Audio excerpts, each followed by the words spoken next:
students, how are you? Welcome again to our class Vedanta Studies. I am Mukesh Kumar Drona. So today we have to start the new topic of the chapter 3rd, human reproduction. इससे पहले अपन 3 topic major कर चुके हैं. First था इसका male reproductive system, उसके बाद अपन ने किया सेकेंडरी फीमेल रिप्रोडक्टिव सिस्टम, उसके बाद oogenesis यानी गैमेटोजेनेसिस वाला पोर्शन किया था जिसमें स्पर्मेटोजेनेसिस एंड oogenesis पोर्शन था. आज हम बात करेंगे फर्टिलाइजेशन. राइट, बहुत अच्छा डायग्राम देख रहे हो, सुंदर डायग्राम देख रहे हो. ये है फ्यूमरी वाला पोर्शन, इसके ठीक नीचे है वो ओवरी है. ओवर से रिलीज होने वाला ओवरी से रिलीज होने वाला ओवा नीचे एम्पुला वाले पोर्शन में आता है. ठीक है, इंसेमिनेशन के थ्रू इंसर्टेड स्पर्म मोशन करते हुए, टेल के थ्रू मोशन करते हुए इस एम्पुला वाले पोर्शन में पहुंचता है. एम्पुला वाले पोर्शन के अंदर जो ओवलटेड ओवा एंड स्पर्म दोनों का क्या होता है, फर्टिलाइजेशन. तो फर्टिलाइजेशन की साइट कौन सी हो गई, ampulla. Ampulla is the part of oviduct, is the place in a human being where fertilization occurs, means fusion of male nuclei and a female nuclei of their respective gametes. Right, fertilisation होने के बाद में ये fertilise ओवा नीचे की तरफ आता है और इसका इम्प्लांटेशन हो जाता है, अटैचिंग हो जाती है किसमें, यूटेराइन मेम्ब्रेन के अंदर, यूटेरस मेम्ब्रेन के अंदर. ध्यान रखिए, एक चीज यहां पर इंपॉर्टेंट मैं बताना चाहूंगा कि बेसिकली एक ओवा जब स्पर्म उस पर एंट्री करता है तो सेकेंडरी oocyte स्टेज में रहता है. लास्ट लाइव क्लास और इससे पहले वाले oogenesis की अंदर बात करी थी अपन ने कि oogenesis का जो प्रोसेस है तो थोड़ा सा कॉम्प्लिकेटेड है स्पर्मेटोजेनेसिस के कंपेयर में. 3 स्टेजेस थी. जब ओवा ओवुलेशन के दौरान निकलता है बाहर, जो भी फॉलिकल सेल्स ओवा निकलता है वो एक्चुअली ओवम पोजिशन में नहीं होता, मिच्योर ओवा नहीं होता, वो सेकेंडरी oocyte स्टेज में होता है. सेकेंडरी oocyte स्टेज के बाद उसका मेच्योरेशन होना बाकी होता है. ये कहें कि जो मियोसिस है वो हाफ कंप्लीट होता है, हाफ रिमेनिंग रह जाता है, और वो जो रिमेनिंग हाफ है वो स्पर्म की एंट्री होने के बाद में होता है. यानी सेकेंडरी oocyte स्पर्म की एंट्री होने के बाद में किस फॉर्म में आ जाता है, मिच्योर ओवा में. और इस तरह से उनका क्या हो जाता है, fusion of male nuclei of the sperm and female nuclei of the ओवा, और उसकी वजह से क्या बन जाता है, जायगोट डिप्लॉयड फॉर्म होती है. ठीक है, तो इस तरह से ये फॉर्म यहां पर क्रिएट हुई. जैसे ही बेसिकली ये हुआ, जायगोट बन गया. अब हम बात करें जायगोट के बाद की स्टेज. जायगोट के बाद ये जायगोट बना. जायगोट के बाद देखिए आप यहां पर 2 सेल पोजीशन, या 4 या 8 या 16 या 32 और यहां 32 से 64 कंडीशंस. यानी जैसे ही स्पर्म एंट्री करता है, उसी स्पर्म के अंदर कुछ ऐसा है जिसको हम कहते हैं यहां पर proximal centriole. Right, proximal centriole जैसे एंट्री करता है और male nuclei of the sperm entry करता है, जायगोट में माइटोटिक डिवीजन स्टार्ट हो जाता है, जिसकी वजह से वो without any breaking mitotic division करना चालू हो जाता है. First convert 2 cell, then 4 cell, then 8 cell, then 16 cell, then 16 to 32 cells, and finally in a form of 32 to 64 cells. Right, इस तरह से रेस्पेक्टिवली ये सारी सीरियल वाइज तरीके से सारी के सारी है वो क्लासेस चेंजेस देखते हैं अपन. यहाँ देखिए, जायगोट में स्पर्म, जायगोट बनने के बाद में जो स्पर्म की एंट्री हुई, उसके बाद में उसमें माइटोटिक डिवीजन स्टार्ट हुआ. एक सॉलिड स्पॉन्जी एम्ब्रियो स्टेज बनी. उस solid spongy ball like structure को मोरुला कहते हैं. मोरुला के अंदर जो न्यू बनी हुई सेल्स है वो सारी ब्लास्टोमियर्स होती है. मोरुला से ब्लास्टोसिस कंडीशन आती है, ये आ रही है 32 to 64 कंडीशन. 32 to 64 कंडीशन में आउटर मोस्ट लेयर्स अरेंज होकर के एक पतली लेयर बनाती है इन ब्लास्टोमियर्स की, जिन्होंने ट्रोफोब्लास्ट कहते हैं, और अंदर की तरफ एक स्पेसिफिक बेंच बन जाता है, bunch of the cells that call inner cell mass. Real में ये inner cell mass in future embryo है. राइट, और इनके बीच में कैविटी बनना चालू हो जाती है जिसको ब्लास्टोसील कहते हैं. This is the stage of embryo that call blastocyst. So blastocyst is the embryonic stage जिसका एम्प्लांटेशन होता है. एम्प्लांटेशन किस में होता है, यूटेराइन एंडोमेट्रियम में। इस तरह से इन दोनों के बीच में एक फिजिकल टिश्यू मास बन जाता है। वो फिजिकल टिश्यू मास इस ब्लास्टोसिस्ट और यूटेराइन वॉल के बीच में एक मैकेनिज्म क्रिएट करता है, एक एंडोक्राइन स्ट्रक्चर क्रिएट करता है जिसको प्लासेंटा कहा जाता है। तो प्लासेंटा बनने की इस स्टेज को है हम एम्प्लांटेशन कहते हैं। ठीक है, थोड़ा सा डिटेल बात करें अपन फर्टिलाइजेशन के अंदर क्या होता है। ये स्पर्म है, ये ओवा है। ओवा कौन सी स्टेज में? सेकेंडरी स्टेज में। ध्यान रखिए, ओवा के ठीक बाहर की तरफ एक मेम्ब्रेन है जिसको हम बोलते हैं कोरोना रेडिएटा सीआर, और उसके ठीक अंदर की तरफ होता है वो जैडपी जोना पैलेसिडा। यानी कि फर्टिलाइजेशन होने से पहले एक ओवा के अंदर दो प्रोटेक्टिंग लेयर्स होती हैं जिन्हें एग मेम्ब्रेन्स कहते हैं। ओवा के क्लोज पोजीशन में जोना पैलेसिडा और उसके अटैचिंग के अंदर होता है सीआर। यदि ये स्पर्म एंट्री करेगा तो सबसे पहले किसको फेस करना पड़ेगा? सीआर। याद रखिए, एक्रोसोम वो स्ट्रक्चर है जो स्पर्म में होता है। एक्रोसोम वो स्ट्रक्चर है जिसमें लैक्टिक टाइप के एंजाइम्स निकलते हैं। लैक्टिक टाइप के एंजाइम्स ही मेनली इस सीआर को डिसॉल्व कर देते हैं, लाइसिस कर देते हैं। ठीक है, अब इस सीआर में क्या होता है? सीआर कोरोना रेडिएटा में फॉलिकल सेल्स होती हैं, वो हायालुरोनिक एसिड के थ्रू चिपकी भी रहती है।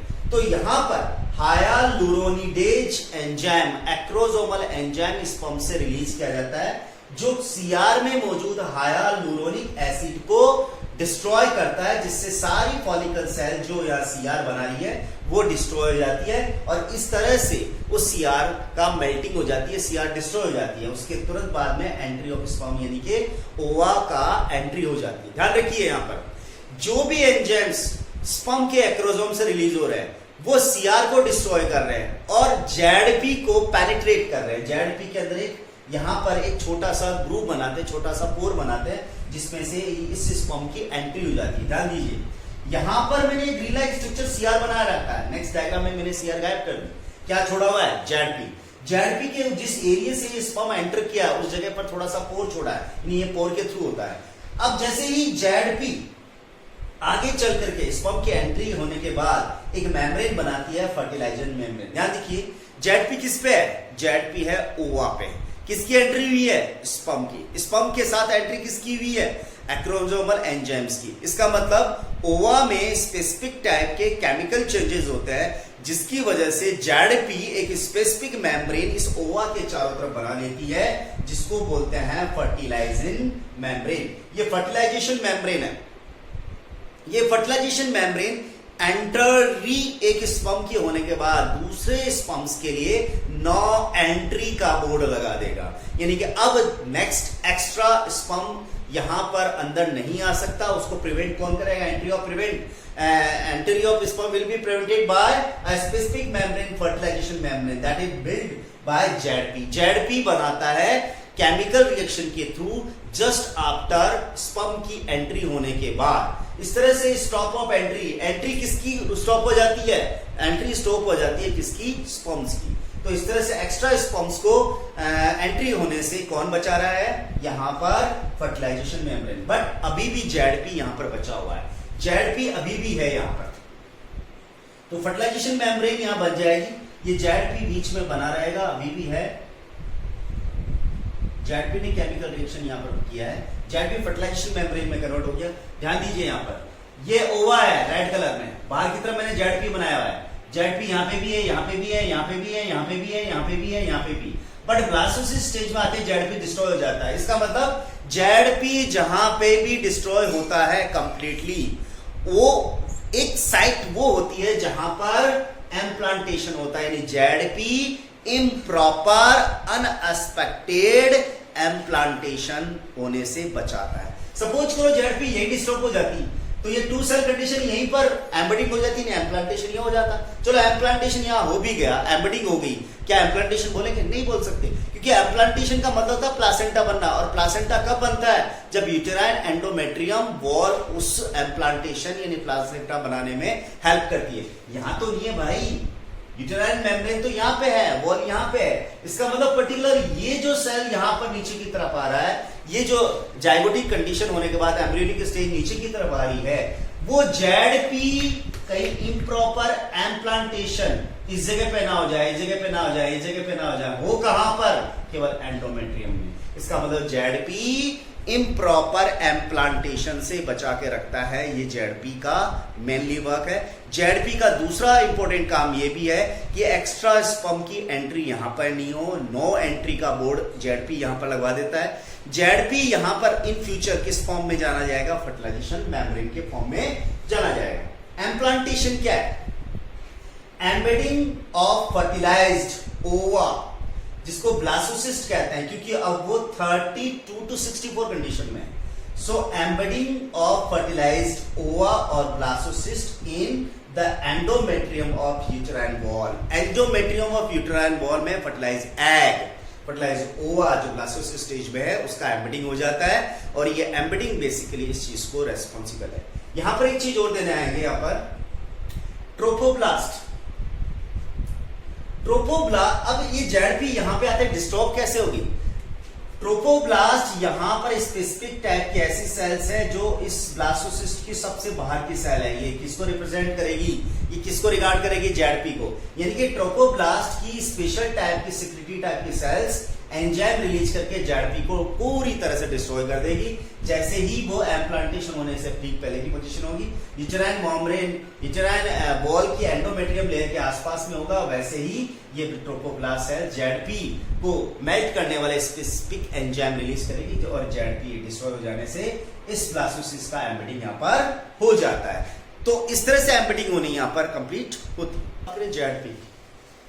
जेडपी ओवा की एग मेम्ब्रेन है, और जेडपी हम जानते हैं कि दूसरे स्पर्म को एंटर होने से रोकती है, इम्प्रॉपर एम्प्लांटेशन से बचाती है। यानी कि कोई ऐसी जगह पर फर्टिलाइज एग एम्बेडेड ना हो जाए जिसकी वजह से उसका आगे एम्ब्रियोनिक डेवलपमेंट हो ही ना पाए, ओविडक्ट में ना हो जाए, इसलिए जेडपी इससे प्रिवेंट करके रखती है। So ZP prevent from improper implantation, ये इम्प्रॉपर एम्प्लांटेशन से बचाती है। Second, it's build is perform to form fertilisation membrane. Fertilisation membrane बना करके एक्स्ट्रा स्पर्म्स की एंट्री को प्रोटेक्ट करती है, एंट्री के लिए नो एंट्री बनाती है। एम्प्लांटेशन होने से ठीक पहले जायगोट में माइटोटिक डिवीजन होते हैं, जिससे वो ब्लास्टोसिस्ट स्टेज में आ जाता है। यहाँ देख सकते हैं आप, एम्ब्रियोनिक डेवलपमेंट में जायगोट से मोरोला बिल्कुल सॉलिड लाइक सेल, सॉलिड एक एम्ब्रियोनिक स्टेज बनती है जिसमें किसी तरह की कोई कैविटी नहीं होती, बट स्पॉन्जी होता है। ब्लास्टोसिस्ट, जिस ब्लास्टोसिस्ट स्टेज में ऐसी स्टेज आती है जिसमें इनर सेल मास, बाहर की तरफ है वो ट्रोफोब्लास्ट सेल्स, और अंदर की तरफ इनर सेल मास होती है। इसी वक्त बेसिकली स्पेसिफिक टाइप की जर्म सेल्स बनना चालू हो जाती है, germ layers, ectoderm, mesoderm and endoderm. इस एम्ब्रियोनिक स्टेज को कहते हैं gastrula. Ectoderm, mesoderm, endoderm stem cells की तरह काम करती है। स्टेम सेल्स वो अनडिफरेंशिएटेड टाइप की सेल्स है जो आगे फ्यूचर में किसी भी सेल, किसी भी सिस्टम, किसी भी ऑर्गन का फॉर्म कर सकती है। और इस स्टेज में सबसे पहले एम्ब्रियो को बोला जाता है फीटस, और फीटस का कंप्लीट डेवलपमेंट हो जाता है, उसको इन्फेंट कहता है। इन्फेंट बेसिकली पार्चुरेशन इसी फॉर्म में होता है। ठीक, ध्यान दीजिए यहाँ पर एंडोमेट्रियम, ये ब्लास्टोसिस्ट, ब्लास्टोसिस्ट पे क्या राइज होती है? कॉरियोनिक विलाइस, और एंडोमेट्रियम में स्पेसिफिक जो यूटेराइन विलाइस होती है, कॉरियोनिक विलाइस और यूटेराइन विलाइस प्लस ब्लड वेसल्स, तीन चीज आ गई है।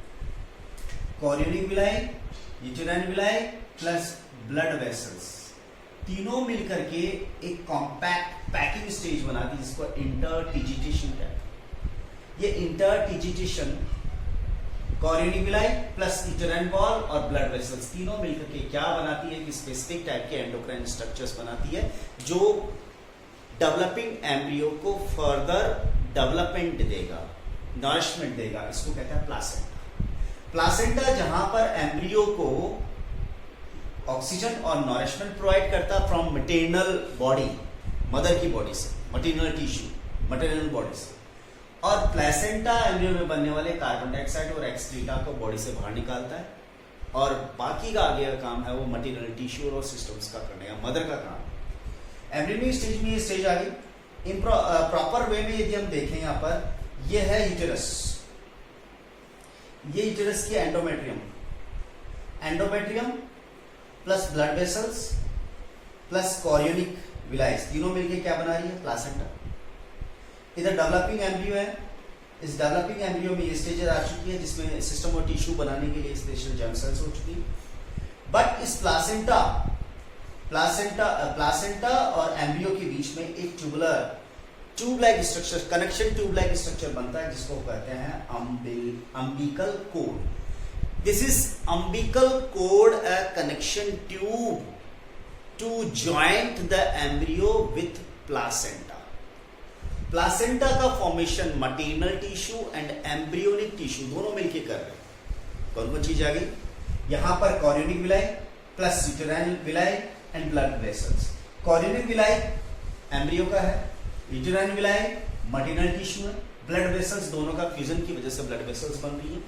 तो एक तरह से या प्लेसेंटा और एम्ब्रियो के बीच में कनेक्शन ट्यूब लाइक स्ट्रक्चर बनता है जिसे अम्बिलिकल कोड कहते हैं। ये अम्बिलिकल कोड वही है जो हर एक बेबी के जो नाभि वाला हिस्सा होता है उससे कनेक्ट करती है और मटीरियल बॉडी से एम्ब्रियो को नॉरिशमेंट, ऑक्सीजन, कार्बन डाइऑक्साइड, बहुत हद तक ये बेसिकली इसके साथ ही पढ़ेंगे अपन कि प्लेसेंटा क्या क्या काम करता है।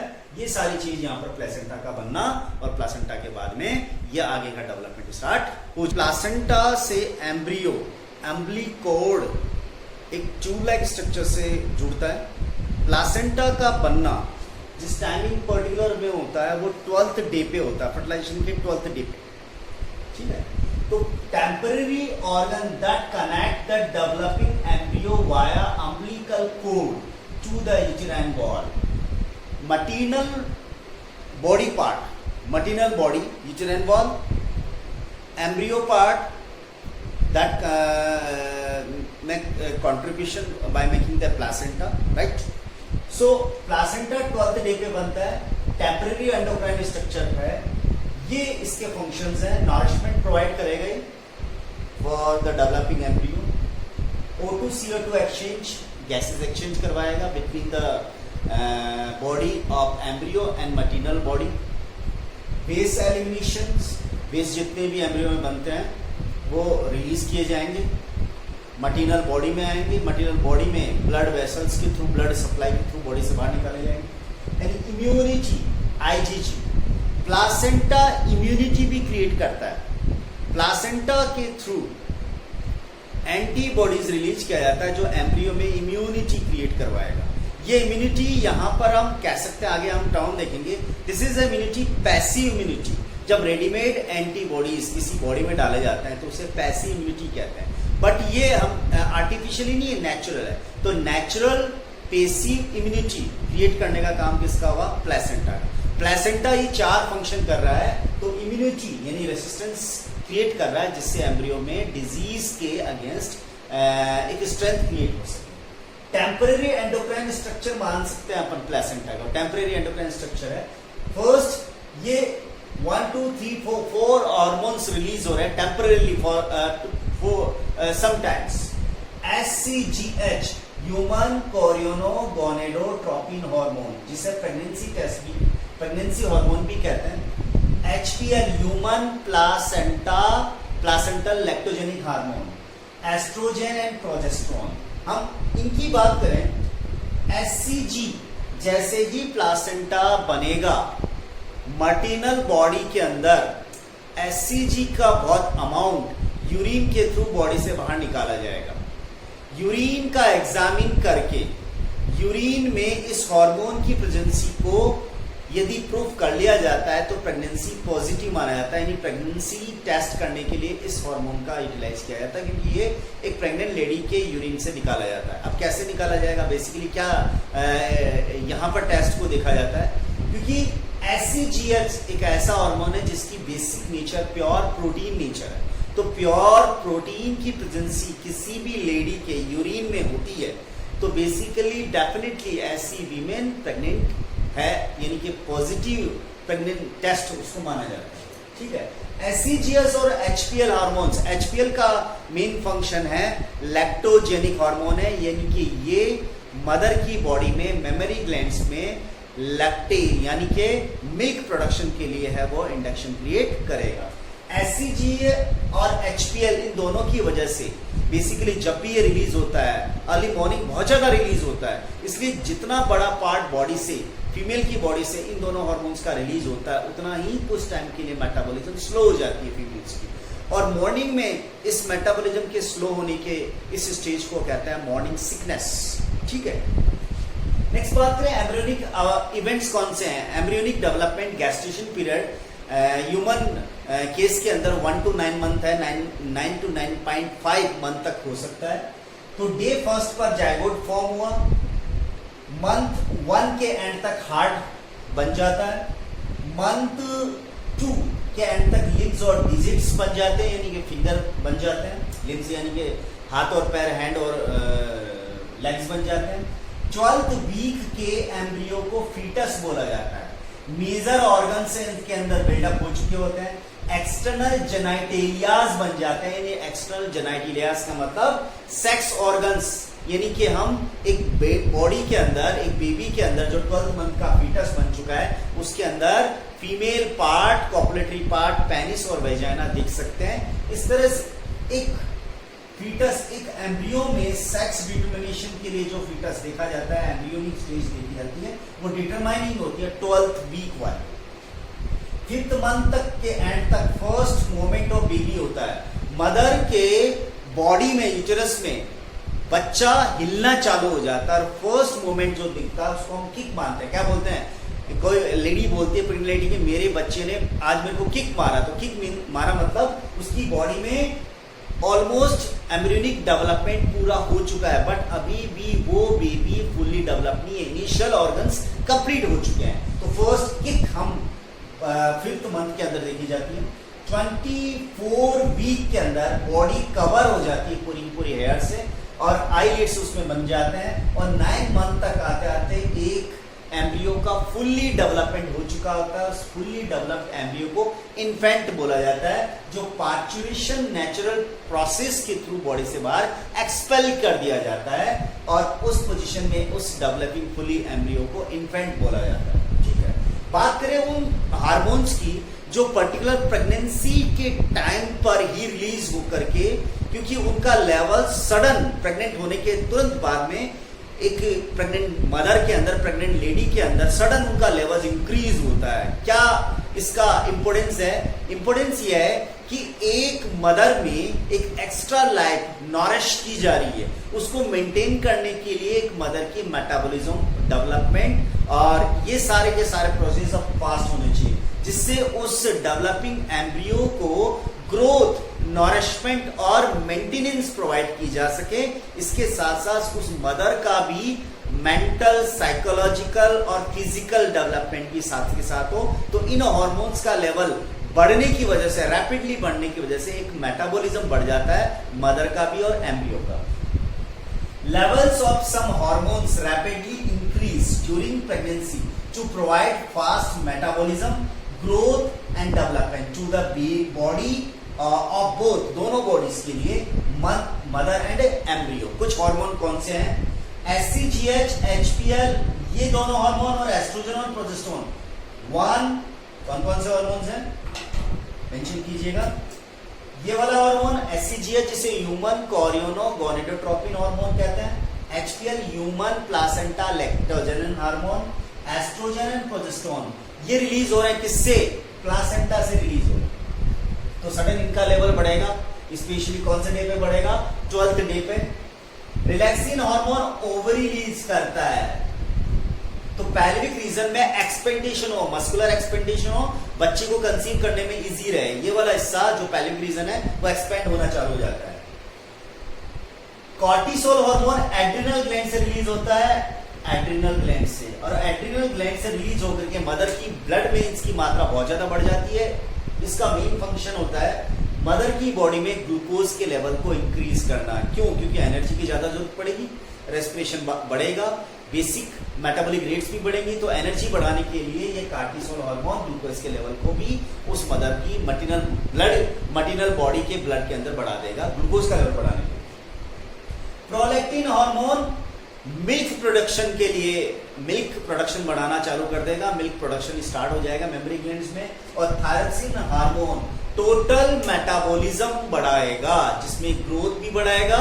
बेसिकली थायरोक्सिन हार्मोन सभी बॉडी पार्ट्स के अंदर हार्ट बीट भी बढ़ाएगा, यूरिन फॉर्मेशन भी बढ़ाएगा, इसके साथ में बेसिक मेटाबॉलिक रेट्स के अंदर रेस्पिरेटरी रेट बढ़ाएगा, ये टिश्यू के रिपेयरिंग की स्ट्रेंथ बढ़ा देगा, ग्लूकोज के चेंजेज होने की प्रोसेस को बढ़ा देगा। ऑलमोस्ट जितनी भी टिश्यूज के अंदर रिपेयरिंग ग्रोथ है, ये सब कुछ बढ़ाने का काम यहाँ पर ये प्लासेंटा कर रहा है। इसलिए प्लासेंटा में दो इंपॉर्टेंट चीज आ गई, प्लासेंटा का फंक्शन, दूसरा ये एंडोक्राइन स्ट्रक्चर की तरह काम कर रहा है। Expelling of fully developed fetus from the uterus via vagina after completion of the gestation period. 9 month का gestation period ह्यूमन बीइंग में होता है, और फीटस और एम्ब्रियो का जब डेवलपमेंट पूरा हो चुका होता है तो ऐसी कंडीशन के अंदर एक एक्सपेल फोर्स क्रिएट होता है यूटेराइन के अंदर, यूटेरस के अंदर। दैट नेचुरल मेथड को the process called parturition. Parturition का ये मैकेनिज्म एक स्पेशल इवेंट में आता है जिसको कहते हैं foetal ejection reflex. Foetal ejection reflex, what is the meaning behind this? The signals rises from the fully developed embryo. एक फुल्ली डेवलप्ड एम्ब्रियो से जो भी सिग्नल राइज हो रहे हैं वो एक्चुअली वही पार्चुरेशन करवा रहा है। ये यूटेरस है, इस यूटेरस के अंदर फुली डेवलप फीटस यानी एम्ब्रियो एंड प्लासेंटा है। इससे कुछ सिग्नल राइज हो रहे हैं, वो कहाँ जाते हैं? पिट्यूटरी ग्लैंड में। पिट्यूटरी ग्लैंड से सिग्नल जो राइज, यहाँ से राइज होने वाले सिग्नल जो पिट्यूटरी ग्लैंड में जा रहे हैं वो इंडक्शन क्रिएट कर रहे हैं, स्टिमुलेट कर रहे हैं पिट्यूटरी ग्लैंड को, जिससे इसका क्या सेक्रेशन होता है? ऑक्सीटोसिन का। ऑक्सीटोसिन का सिग्नल्स राइज होने से यहाँ पर यूटेरस में माइल्ड मस्कुलर कॉन्ट्रैक्शन क्रिएट होता है। More oxytocin, more strong muscular contraction in muscles of uterus। ये जो स्टार्टिंग में माइल्ड मस्कुलर कॉन्ट्रैक्शन क्रिएट होते हैं वो ऑक्सीटोसिन के लेवल को और बढ़ाते हैं। स्ट्रॉन्ग यूटेराइन कॉन्ट्रैक्शन क्रिएट होता है, और ये strong uterine contraction more oxytocin की वजह से होता है। More oxytocin, more strong contract uterine contraction that make parturition easy. Means this process called fetal ejection reflex means signals for parturition originated from the fully developed fetus plus placenta, which induce mild uterine contraction. This triggers to release the oxytocin from the pituitary gland.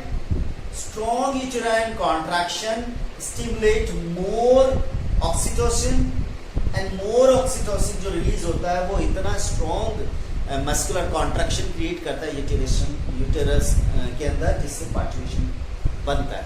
इसका मतलब जो भी induction create हो रहा है वो कहाँ से क्रिएट हो रहा है?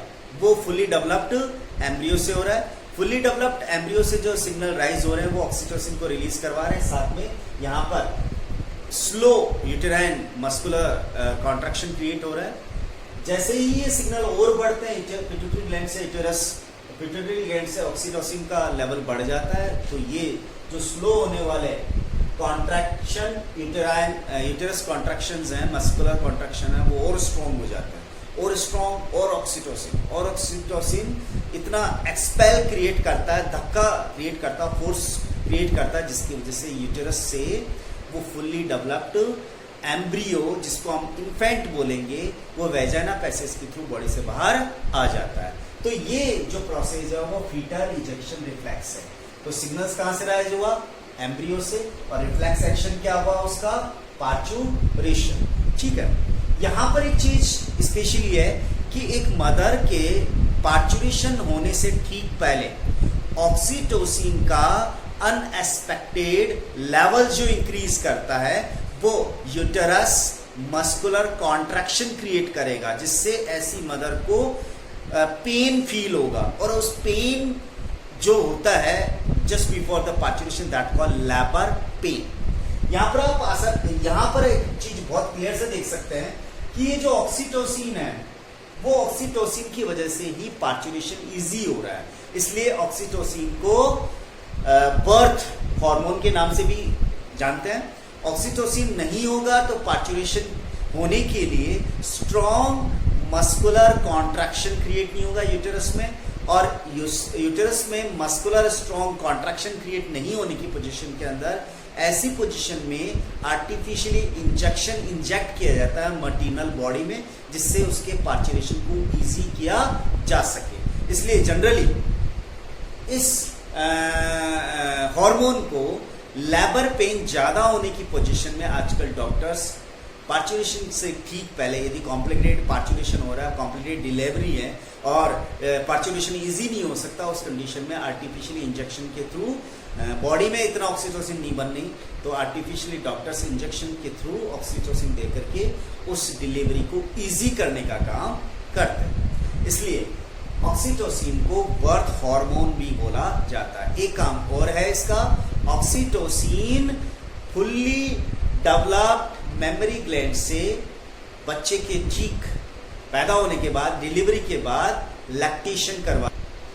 लैक्टेशन का सीधा सा मतलब milk formation and milk secretion, जिन दो हार्मोन्स की वजह से होता है। सबसे पहले HPL, the hormone HPL full form है ह्यूमन प्लासेंटल लैक्टोजेनिक हार्मोन। ये लैक्टोजेनिक हार्मोन मदर की बॉडी में मेमोरी ग्लैंड्स के अंदर मिल्क प्रोडक्शन के लिए करेगा, मिल्क फॉर्मेशन के लिए करेगा। ऑक्सीटोसिन मिल्क सिक्रेशन के लिए रेस्पॉन्सिबल है, ठीक है। The milk produced by memory gland of the female toward the end of pregnancy. Pregnancy के एंड पर, प्रेगनेंसी जैसे ही नियर बाय एंड होती है उसी दौरान ये मिल्क जो मेमोरी ग्लैंड में बनता है, उसी प्रोसेस को लैक्टेशन कहते हैं। जो फर्स्ट मिल्क रिलीज होता है उसको कहते हैं कोलेस्ट्रॉम। बहुत वैल्यूएबल थिंग है, एंटायर सिस्टम और एंटायर लाइफ के लिए, बॉडी के लिए जरूरी होता है, बच्चे के लिए। Milk secretion during the initial days after the birth of baby. Birth वो बेबी के बाद में एक इनिशियल डेजेस के अंदर जो सिक्रेट होने वाले मिल्क को कोलेस्ट्रॉम कहते हैं। इसका colour light yellow and orange होता है। न्यूट्रिएंट और ऑर्गेनिक सब्सटेंस होते हैं, स्पेशली लैक्टोज होता है, हालांकि लैक्टोज बहुत लो होता है। इसके अलावा प्रोटीन, फैट्स, ये सभी मिनरल्स के साथ में न्यूट्रिएंट एलिमेंट्स होते हैं। वाटर हो गया। एंटीबॉडीज, स्पेशली एंटीबॉडीज होती है IgA की प्रेजेंसी यहाँ पर एक तरह से रेडीमेड फॉर्म में बच्चे को मिल रही है, रेडीमेड फॉर्म में। इस तरह का जो इम्यून सिस्टम को एक तरह से इंड्यूस करेगा, स्टिमुलेट करेगा, जिससे बच्चे के अंदर है वो बीमारी से लड़ने की ताकत आएगी, रेसिस्टेंस सिस्टम क्रिएट होगा। इस तरह के इम्यून सिस्टम को हम कहते हैं पैसिव इम्यूनिटी, और ये पैसिव इम्यूनिटी नेचुरली हो रही है। That's why it is called natural passive immunity, ठीक है। कोई बच्चा बीमार हो जाए या कोई पर्सन बीमार हो जाए, रेडीमेड इंजेक्शन की तो डॉक्टर के पास में जाकर के एंटीबॉडीज इंजेक्ट करवाए, तो उसको कहते हैं आर्टिफिशियल पैसिव इम्यूनिटी। ये हो गई नेचुरल पैसिव इम्यूनिटी। उसके बाद बात करें, ग्रोथ फैक्टर्स होते हैं जो बच्चे के अंदर ग्रोथ के लेवल को बढ़ाता है, मेंटेन करके रखता है। विटामिन्स का पूरा क्लस्टर होता है, vitamin A, vitamin B12 and vitamin K। इस सभी कंपोजिशन की वजह से cholesterol is very essential, initial and very valuable milk for the complete growth and development of the baby. Not only the development, it's also responsible for the entire immunity development in a baby. इस तरह से आपने इस chapter के अंदर ये last topic किया है। इस लास्ट टॉपिक चैप्टर के साथ में ही हमारा 12th बायोलॉजी का 3rd chapter human reproduction complete हो चुका है। इस चैप्टर के स्टार्ट से लेकर के फिनिश तक अपन ने सबसे पहले इसके अंदर रिप्रोडक्टिव सिस्टम्स पढ़े, male and female reproductive system. उसके बाद गैमेट फॉर्मेशन के प्रोसेसेस पढ़े। उसके बाद फर्टिलाइजेशन प्रोसेस पढ़ा। फर्टिलाइजेशन के बाद पार्चुरेशन कैसे हो रहा है, गेस्टेशन पीरियड क्या है, एम्प्लांटेशन क्या है, कौन से फर्दर लेटरली चेंजेस हो रहे हैं फीमेल के अंदर, ओवा फॉर्मेशन, मेंस्ट्रुअल साइकिल्स, कौन सी जगह पर फर्टिलाइजेशन होता है, बेसिकली कॉपुलेशन क्या है।